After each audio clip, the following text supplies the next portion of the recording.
Program will now begin. Sport is a state of mind. It's in your heart and in your soul. Sport can change a life. It can change the world. It's good for business, communities, nations. Sport is innovative, empowering, green, blue, and gold. Sport is global, universal, and personal. It can be a foundation for growth, a catalyst for change, a commitment for the greater good. I am the face of sport. I am the future of sport. We are the power of sport.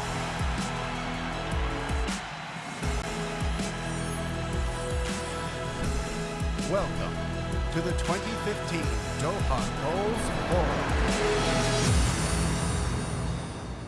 Ladies and gentlemen, please welcome Professor of Marketing and Faculty Director, Center for Management of Enterprise and Media, Entertainment and Sports, UCLA Anderson School of Management, Sanjay SOOD. Hi. Thank you, everyone, for being here. We're very excited to start this panel. We have a very esteemed set of panelists here. So I'll let everybody kind of introduce themselves for a few seconds, and then I'll start with the first question. I'm Todd GOLDSTEIN. I'm the Chief Revenue Officer for AEG. Good morning, everyone. My name's Chris Klein, President of the LA Galaxy. Good morning, Jeff Moorad, Chairman, CEO, Moorad Sports Partners. And I'm Manjeet Singh, President for Sony Pictures Home Entertainment. Okay, so the topic of the panel that we're going to start out with is kind of the merger of sports and entertainment. So Todd, you work with AEG. You've seen like how sporting has become a real practiced and consumed like entertainment content. Can you give us some ideas of how you see this shaping up? Yeah, I mean, certainly from our viewpoint and standpoint, to us, sports and entertainment is completely blended at this point, and I don't think there's a better example of that than what David Beckham is, was, and really has become. We were fortunate enough to have him come play for Chris's Galaxy team and, you know, I think start the real drive and catalyst behind the growth of the MLS when he was here with the Galaxy. And it was that perfect marriage of him being an attractive, good-looking guy that did great on the pitch, and the team won MLS Cups. And now you see him, and he's the consummate pitch man for everything from Sprint here, from domestically in the United States, and a Scotch brand Hang that exists all over the world. And he truly is that melding of sports and entertainment that you look for. And I know from our advertising standpoint, we have a plethora of advertisers across our whole portfolio of products that they're buying sponsorships and advertising from us because sports is the new entertainment, and it's that passion point that there's drama, there's excitement, and you don't know what's going to happen. You don't know if it's a Taylor Swift, you don't know what her last song is going to be, and you don't know if the Lakers or Clippers or Galaxy are going to win or lose. That's why you show up, and I think it's a great business for us to be in right now. Yeah, so David Beckham really has become like a brand in and of himself. He's a special brand. Right. And so, Chris, with the Galaxy, you just had such an enormous event, very successful with Barcelona. Can you tell us from your perspective how you see sports and entertainment merging? Yeah, I mean, I've been involved with our league. Our league is only 20 years old, and being involved in a sport like soccer, which is relatively new to this country, but worldwide, it's an established, it's the #1 sport in the world. So we're in a very unique position of having to sell this to the American public, having to sell the sport of soccer, something that it's not used to. But what we're seeing over time is our league has become very successful. We feel that we're uniquely positioned with today's millennials to be able to gain that market share. We have games, we have people watching our games, we have, the way people consume media now is different than it's ever been. We were talking earlier that I mean, live sports really is one of the only things people are watching on TV today. So how can we as a league, how can we as the Galaxy capture that market and be different than the NBA, be different than Major League Baseball, be different than the NFL to gain our niche here in the United States? We used to think that we had to become this American sport. We had to market to NFL fans and we had to get baseball fans to like our sport. There are about 90 million soccer fans in the United States, and we've now realized that we just have to be authentic. We have to entertain and be authentic to the number of soccer fans that are here. And if we can do that, we will be wildly successful. We're not going to be the NFL, we're not going to be Major League Baseball, but we will have our niche in this country. I think you're doing just fine. Okay, so with Jeff, you are kind of in a unique position where you've been an owner of a team, you've been agents to the players, now you're investing in sports businesses all over the world. So can you give us your perspective of how you see things evolving? You know, when I first saw the topic, I chuckled because, in my view, you know, sports and entertainment converged many, many years ago. In fact, if you polled the team executives and the owners of all the major sports teams in this country, you know, call it 150 or so teams, MLS, NFL, baseball, hockey, basketball.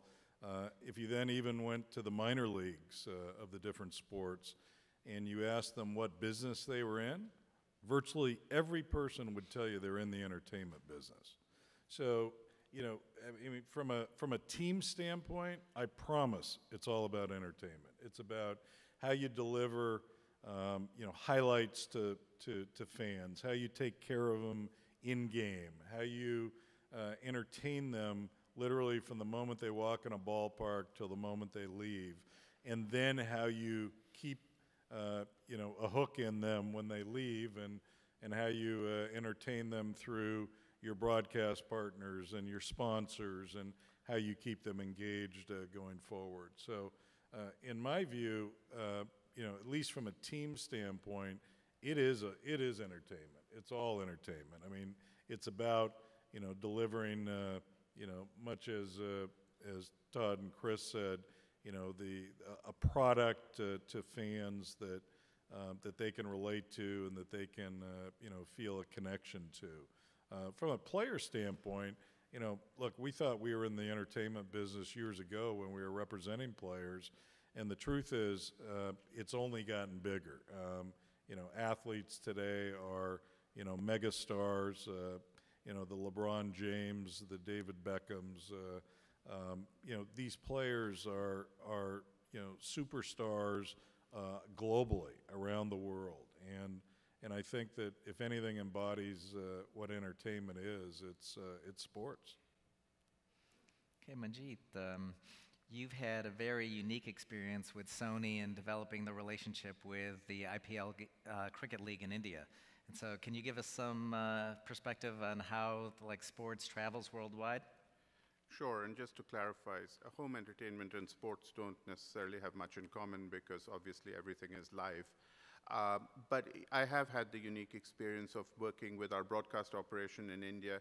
And first, I just want to acknowledge from a Hollywood perspective, we certainly see sports as entertainment and an alternate to any Hollywood product. You know, the whole development of sports personality and the marketing of sports personality and the parasocial relationship that they have with fans is nothing but entertainment and the creation of value. What we see, though, is when you look at the social milieu and you look at Hollywood personalities and sports personalities, we see there's an opportunity to really do a 1+1 because the fan bases of the two often aren't the same.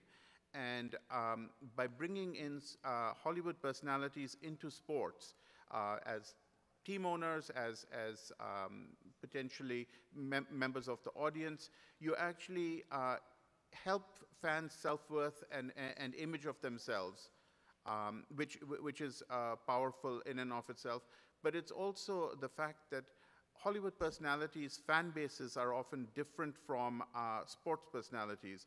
And it's significant because this can help bring women into sports and increase the family engagement with sports and the relationship with teams and families. And so we sort of see the two very much intertwined. And you know, even in a live event, adding to the audiovisual effect is the personalities of the celebrities in the crowd. And so there's a real synergy between the two, and if we do this right, it can actually leverage both and make both a truly bigger experience than any one. And that was very much the experience of IPL, which is a cricket league, which was started from nothing in India about now 8 years ago. And what it was cricket is a game that is played over 5 days, and it could end in a draw at the end of 5 days. So, you know, for millennials, it's watching paint dry. And what we figured, well, what the people who organized this league figured out quickly was that it had to be faster, quicker scoring, shorter, and it had to have entertainment. And so we combined all those things into what became the IPL. It's, instead of a 5-day game, it's a 3.5-day game. It's all about scoring. It's all about quick action. And at the same time, they brought in Bollywood celebrities as team owners and as audience members to further the excitement. And for the first time ever in India, we introduced the concept of cheerleaders, which, trust me, cricket is played in all whites, has absolutely nothing to do with the game. But it was fantastic in terms of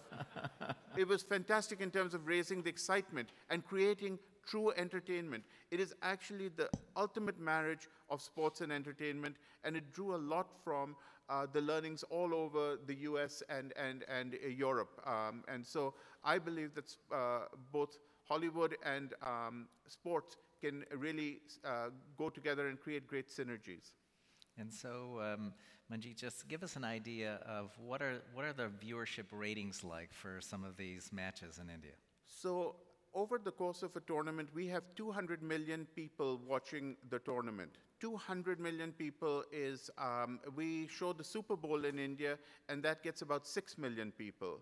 So to give you an order of magnitude, I mean, it is multiples, and it is the combination, it's almost double any other cricket tournament, because the normal cricket tournaments are longer, slower, and don't have all of the Bollywood glamour in them. And this is almost double what a normal cricket tournament, particularly a national cricket tournament, would be able to achieve. Okay, so I'm going to ask a question just kind of general, and feel free, anybody who wants to answer it first. The kind of economics of sports and owning a franchise is really changing, and the media rights have a lot to do with the valuation. So I'm wondering, from each one of your perspectives, how do you view kind of the challenges of being an economically viable team or part of the sports industry today? Well, if you're in a major market, it's a lot easier. And you know, all kidding aside, I mean, the economics, I mean, I'm sure, you know, the AEG folks will have their own opinions, but I mean, you know, the economics follow market size, at least in sports like baseball, in hockey, and basketball. Now, the NFL did something very smart many years ago when Pete Rozelle was commissioner, and he came up with the idea of revenue sharing the largest revenue streams in the sport, namely the broadcast rights. So, you know, when the New York Giants were going to make $2 million and the Green Bay Packers were going to make $400,000 that year, you know, it wasn't that big of a deal to get the Giants and other major market teams like the LA Rams at the time and the Chicago Bears to say, you know what, we'll split evenly for the good of the sport and the good of the game. Now today, when those broadcast rights are in excess of $100 million per club across the sport, obviously it's a huge thing to share those major media inflows on an even up basis.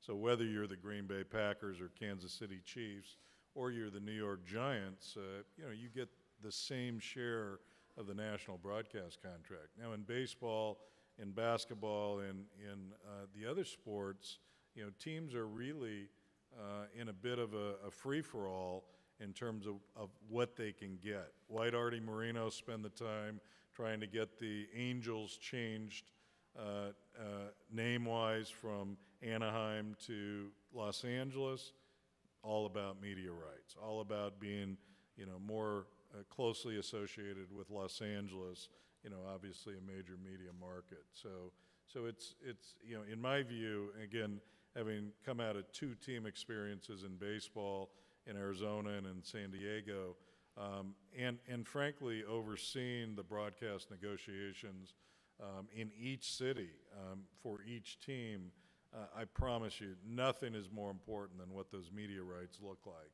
from a team standpoint. I would echo those comments. There's nothing of more paramount importance than what your local broadcast revenue can be if you're a team. And it's not just, certainly the media and the market size that you have is reflective of the amount of money you're going to be able to get, and those money translates into ultimately the type of talent and players you can put on the field, the pitch, the court, etc.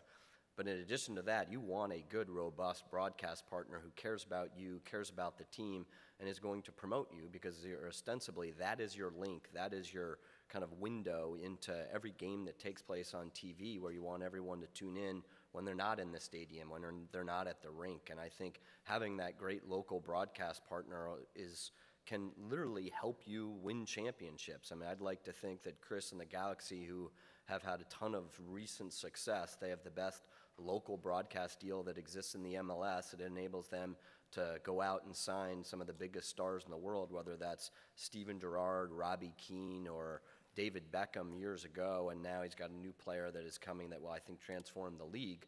But that happens via that local broadcast partner that we have, and those dollars ultimately translate into who we can go sign, and that's who we're selling for season tickets and ticket sales and sponsorships. So, there's no question, Jeff's right, you need that local broadcast angle.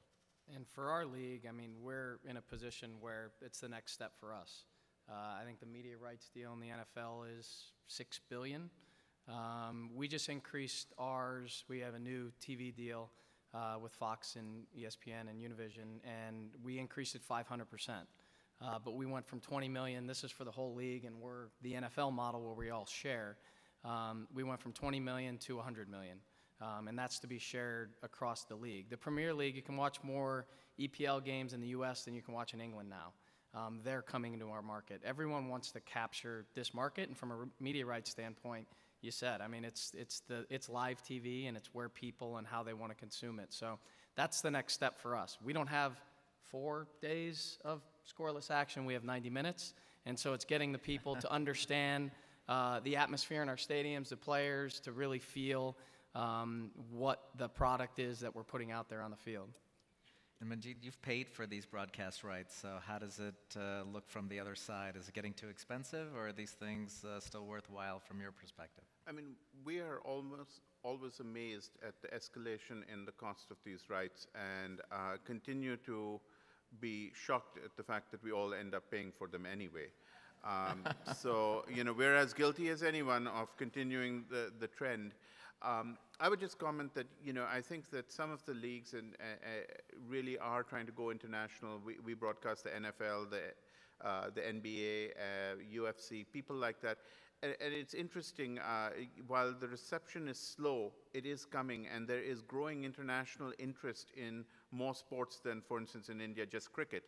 I think that has to be nurtured if it's to really become a significant revenue stream for the leagues. Okay, and I want to shift now to the role of the consumer and how we're consuming content and sports content today. I think several of you mentioned millennials and the way that they're changing the business.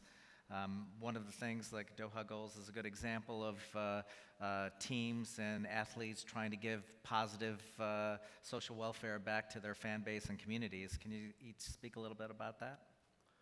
I think the role of the consumer have made all of us on this side much better at our jobs than we were 3 or 4 years ago. Ultimately, we really need to, care about what that consumer thinks 24/7. You don't want to have something inappropriate or incorrect up on your website or on your app or running anywhere, because people are constantly consuming information about your brand, about your team, and you always want to extol the virtues of what you are. And obviously the team, the results speak for themselves, but you have the ability to impact the consumers and provide them with as much depth and information as you can. And I know from our standpoint, we try to give the Kings and the Galaxy and the teams that we own, we want our fan base to be as knowledgeable, as passionate as we all the employees are. And there are so many ways to be able to get that information out, whether it's social, mobile, or a variable plethora of different scenarios. So I think you have to be as good as possible in delivering that information. And this millennial audience is pushing us to do that as good as we can, and that ostensibly is good for our brand itself. And we're changing daily. I mean, with this, the way that we get our news out has to change. Almost everything is done through a 90-second video now. I mean, we do a press release and no one reads it. We had something that came out the other day, and we have to make a video about it because that's how people want to consume media. In our games, we're now going through the process of how can people interact with us during a game? How can they, whether it's order food or watch a replay or see other scores that are going on? And we find it having to change daily. You mentioned also being a force for change for good. It's also a scary proposition because you can put something out, as Todd said, and it's instantly out everywhere, and you're putting so many things out that you can't take it back. So whether it's our players or our club, our brand, we know that it's constantly going out there. Players are now, I mean, they're tweeting multiple times a day. And some of them are good and some of them are not good. But you have an avenue now where you can reach so many more people in a different way that you could never do before. And a lot of it's very, very positive. But it is scary. We talk to our players at length about how they interact with people. What is it that they put out? Because one wrong step for them or for us, I mean, it could be catastrophic. You have great examples in sports of players coming out, clubs coming out, and being a force for good. But you also have the other examples where, whether it be a Ray Rice and a video that now shows up from somebody's phone, where you can't take it back. And I think as a league and as a team, we're constantly trying to figure out how to manage that dynamic. And so do you actually have coaching sessions for the players about how to use social media? Absolutely. I mean, we have some that are incredibly savvy, but we talk to them. You know, they go home and they go out and they have their phones with them, so there is a point where we can't control it. But, you know, we just signed Steven Gerrard, a player that played in Liverpool for 20 years and came to our club, came to LA, and it was fascinating to watch him go through a week of media. I mean, nonstop, interview after interview after interview after interview, and to see how seasoned he was. I mean, he's 35 years old. He's been doing this under a microscope for longer than we can remember. We now have a player we just signed, Giovanni Dos Santos, a Mexican star. He's 26. So to have that, to come into this market that's over 50% Hispanic, to come into this market and being young and never having dealt with this before. He's never lived that long in Mexico. He went to Barcelona when he was 12. He's been in Europe where he was just a number. Now to put him into this market and to have the attention that he's going to get here in the next couple weeks, it is a little bit scary. So we do more with him than we did with Steven Gerrard, but it's constantly something we're thinking about. And so maybe no tweets after midnight. Yeah, we'll Phones see. Off. Jeff? You know, I think the interaction with fans really can be summarized by one thing going forward, and it's about technology.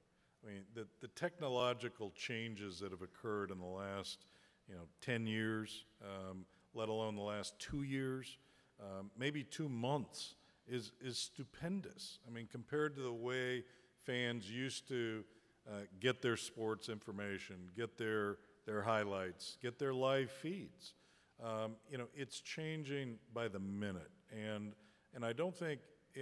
Well, let me put it a different way. If you wanted to stay close to the pulse of sports and of interacting with fans and of content delivery and the like, I think that if you stayed close to the technology side of the business, nothing would better prepare you to understand, how the industry is changing, and it's it's mind-boggling. You know, I'm personally proud of my good friend Bob Bowman, who runs Major League Baseball Advanced Media, who, you know, 15 years ago convinced Bud Selig to, you know, create this business called BAM, Baseball Advanced Media, which owned all of baseball's media rights, and at least of the internet rights. Sorry, today it controls media rights too, but back then it was only the internet. And you know, and kind of like the NFL owners back when Rozelle talked to them about sharing the national broadcast contract. You know, all these, you know, most of the baseball owners, you know, scratched their heads and said, you know, sure, you know, we'll share that business equally. And even though the Yankees were saying, wait a minute, we already have 1 million eyeballs, you know, looking at our broadcasts on the internet, you know, everybody else said, yeah, you're the Yankees, don't worry about you. But baseball agreed to share that business just like the NFL owners share its national broadcast contract. And Bowman has created a business that is unbelievably powerful because it obviously mirrors where our world has gone in terms of technology and the delivery mechanisms that are used today. So that, you know, BAM has become an unbelievably successful business that delivers live content, by the way, for a number of other leagues, including the NHL. I don't know if they do MLS. They were at one point. But, you know, they mastered video streaming. And, you know, today, obviously, that's what it's all about, is live streaming. So, you know, to me, staying close to technology is really the key to keeping your finger on the pulse of the changes in this industry. And that's what I think is most important with regard to fan engagement and the like going forward. Okay, so after Manjeet makes a comment, then we'll open it up for questions from the audience. So Manjeet. So I think my colleagues on the panel representing sports are actually lucky in many ways because it's nowhere near as scary as it is for Hollywood. I mean, for Hollywood today, millennials are consuming product. They don't want to pay for it. They're consuming it on small screens. They don't care as much about the quality. There's a clear divide. You're either socially relevant to millennials and therefore you have a hit movie, or you're not and you have nothing. In sports, you have two things. One, still the primary way people do like to consume sports content is through the television or on a big screen with friends or family, and that's it's a social experience, and that hasn't changed that much, while I grant all the information flows are completely different. And the other thing is, in sports, you're a fan, and you're committed. You're in. So there is no substitute, whereas in my world, I've got Periscope, I've got YouTube, I've got everything to substitute for content. So it is quite different and more challenging in some ways in the Hollywood world. Okay, so let's take some questions from the audience. I see in the back, I think we have microphones that we can bring your way. Yeah, 7? Yeah. Hello? Oh, okay. Hi, my name is Chanela Asher. I'm from University of Louisville. This question might be directed towards Chris, but if anyone else can share some light on it. So with how important the entertainment and technology aspect of sports is becoming, how might that affect the integrity of connecting with the sport itself, especially as we're trying to develop soccer in our culture in the U.S.? It's a good question. And, you know, with what I said before, it was, I mean, a lot of the things that they're doing in India with the Cricket League were things that we started off with in our league. I mean, we have draws, we have ties in our league, and we thought we had to entertain the American fans, and so we'd roll a scoreboard out and do shootouts, and we had cheerleaders, and we did all of that. What we've now come back to is understanding just what you said. The integrity of our sport is most important. And what has happened across the world with soccer is what we're striving for, and so it has to be an authentic brand. Our fans are now smarter than they've ever been. They watch Barcelona, they watch Manchester United, they watch Real Madrid. We also want them to watch the Galaxy. And if we're not putting a product out there that is authentic, we've seen they're not going to watch anymore. So as a league, as a club, we take great care in trying to do that, trying to improve the quality of our league and the product that we're putting out there. And then it all comes back to, because we see that that's what entertains our fans the most. That's what entertains the people coming out to our games, and that's what entertains the people that are watching it on TV and on their phones. Okay, I think we have another question in the back 6.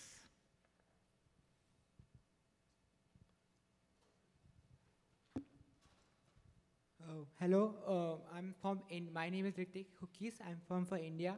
I'm play special in India cricket, and I'm question for, can you bring cricket in USA also?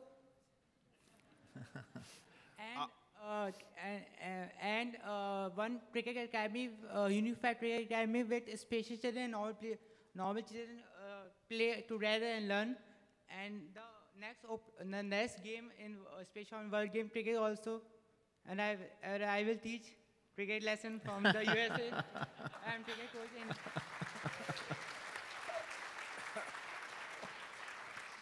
Excellent. Sometimes when I look at the Indian team, they can use all the help they can get on the teaching part. Cricket, there is an interest in bringing cricket, particularly the IPL form and the IPL teams to the US.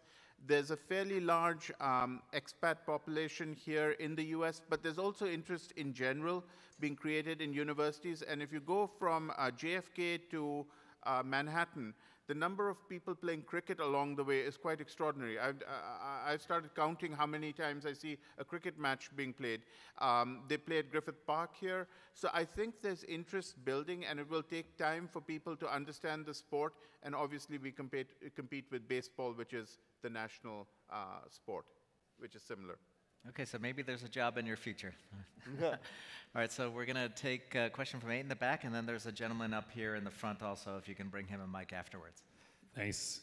My name is Karl Kirchhoff. I'm the founder of Eversport.tv, and we stream professionally produced sports from around the world to fans around the world. So pretty much what MLBAM does, but outside of technology, we have the leverage of social media and anything else to reach the fans and to do the extra work, actually. My question is particularly for Chris. Considering Periscope, Meerkat, and anyone else, this is a tool which you could use to create this fan experience. But on the other hand, those are the guys who stream from Stadia and make the problem for you. How do you want to deal with this? Do you want to take out all mobile phones now out of the Stadia, or do you want to work with Meerkat? What's the deal? I think it's the opposite. I don't think we have a choice, really, to ignore the new companies that are coming out with new technologies. We have to embrace every part of it. We still are confident, as everyone's talked about, that people are going to watch our games. The only way that you can watch a full match or game is live on your TV or on your phone or your tablet. That's always going to happen. So the way that we communicate with our fans has to continue to change, whether it's Twitter, Periscope, whatever it is. We have to embrace it and constantly be changing with it. And that's where we really feel we're uniquely positioned as a sports league. I know the other leagues are doing this very well also, but we feel that we speak to millennials in a different way and are able to change along with them. Okay, so I think we have time for 1 or 2 more. So, sir, if you can stand up and just shout your question a little bit, since we don't have a mic on you.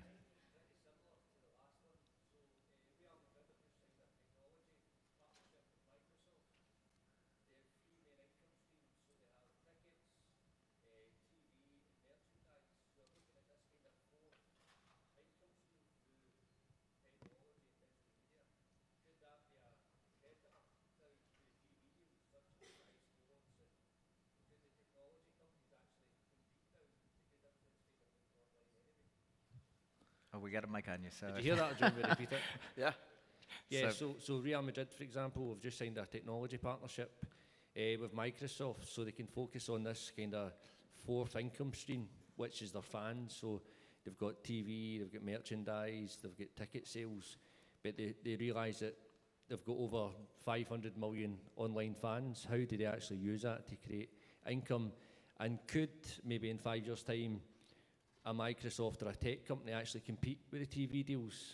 Or could a club have, such as a Manchester United or a Real Madrid or Barcelona or LA Galaxy, Chris, could they actually break away and and kind of create their own super deal, which leaves the smaller teams to pick up the pieces. So I think it was, how do you monetize the online fan base? Yeah, I would say it's a great question. Certainly, when you look at what Real Madrid is doing with Microsoft, we have a large partnership here with Microsoft that we're trying to replicate on a kind of a microcosm of what they do with Real Madrid. The Galaxy's not the brand today that certainly Real Madrid is, but I absolutely believe that in the future, you'll have the Googles, the Facebooks, the Yahoos of the world, Amazon, begin to compete for some of these local and national broadcast revenue that can take place. So there'll be an opportunity for technology that's out there, and come 5 years from now, there'll be a company none of us even know today that is the same. They're actually out there competing for some of these broadcast rights, and I do think that there's not only is there an opportunity for sponsorship and other kind of technology revenue that's out there, but those companies like Microsoft, like Google, can help you build your brand. And that's what, if you own a team or you have a team, you want to have whoever can help tell your story or tell your, write your stories, you want them to do that. And I think that that is certainly good for you if you're a team. You want that competition, and you want the biggest, noisemaker, if you will, to help you tell your story. I would guess there's a first step that's a blend. Traditional media and, call it new media platforms. And, just like anything, it doesn't change overnight, although it's changing quickly, as I said earlier. But I think, it wouldn't surprise me that if a team chooses a traditional media partner, a cable TV partner to deliver, kind of the traditional cable broadcast, and then has maybe a significant new media partner that may very well look like Google or YouTube or something of the sort. And I would guess that happens pretty quickly in the future. I would say that from the team rights standpoints, and we were actually talking about this in the back with Jeff, that you'll see the leader of this coming from outside the U.S. Because in the U.S., your local broadcast rights, you are constricted to the area where you are. The Galaxy, we promote in L.A. We're not going out into Portland. There's a team in Portland. And every one of the big leagues, they're only in their own market. Whereas a Real Madrid, Chelsea, Manchester United, they can set up these larger broadcast rights in markets that exist not only in their own country but around the world. So I think the driver around some of these technologies will really be driven by some teams that come from outside the United States, at least to begin. Okay, I think we have time for one last question, and then we'll wrap. So at 6 in the back. Thank you. Good morning. André Richelieu, sports marketing professor in Montreal, Canada. I would like to know, isn't there a risk to see sport lose its essence because of too much emphasis on entertainment, and then we forget about the sport? So what is your take on that? Yeah, sure. I think that you can look at, at least the different sports leagues in our country, and you are at risk of losing that, whether it's with a team that goes too far one way or one of the players. But as we said earlier, fans are fans, and they want to identify with their team. They want to identify with their club. And as a team, we need to speak back to them. And I think the teams and the leagues that do it really well are successful at that. And when you stray away from that, you start to see numbers, you start to see engagement that goes away. Even with all the new technology, fans still want to see things about their club. They still want to relate to their players. They want to watch their highlights. They want to know where they eat. They want to know how they train. This is the information that they want to consume. And so if you go away from being authentic, I think you will suffer as a brand, you'll suffer as a club, you'll suffer as a league. And I think you have to remember that regardless of what happens around the game or the particular game that you're focused on, the game doesn't change. The game is still played as it's meant to be played. The delivery mechanism, the fan engagement, the president's races at Nats games, all the things that happen on the periphery are one thing, but the game of baseball or soccer or football or whatever it might be doesn't change. And I think that's a good thing. I think there's a purity that that's part of the landscape that will always be there. Okay, so we're over time. Thank you so much to the panelists. Thank you to Doha Goals. Appreciate it.